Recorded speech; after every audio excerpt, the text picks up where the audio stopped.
আমাদের নিরাপত্তা দিতে ব্যর্থ স্বরাষ্ট্র উপদেষ্টা জাহাঙ্গীরকে পদত্যাগ করতে হবে এবং তিনি যদি পদত্যাগ না করেন, জাতির কাছে ক্ষমা চেয়ে পদত্যাগ না করেন, সেই ক্ষেত্রে তাকে অপসারণ করতে হবে। আমাদের আজকের এই সমাবেশ মিছিল পরিবর্তন সমাবেশ আমরা খুব বেশি দীর্ঘ করবো না।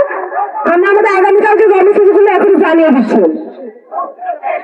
আমরা এর আগে 24 তারিখে একটি গণপদযাত্রা করেছিলাম, 25 তারিখে একটি মশাল মিছিল করেছিলাম। তারই ধারাবাহিকতা আমরা কয়েকদিন আগে একটি কৃষিবিদ ভূমিকা পড়ানোর দাহন আয়োজন করি। আমরা এখন জানিয়ে দিতে চাই, আমরা আগামীকাল অর্থাৎ 10ই মার্চ 2025 আমরা গণসংযোগের জন্য ব্যবহার করবো, জনসংযোগের জন্য ব্যবহার করবো। এই জন্য আমরা বিকাল 4টার সময় নির্ধারণ করছি। এছাড়া আমরা পোস্টার তৈরি করে সোশ্যাল মিডিয়া সহ মিডিয়া যে হাউসগুলো আছে তাদের কাছে পাঠিয়ে দেবো।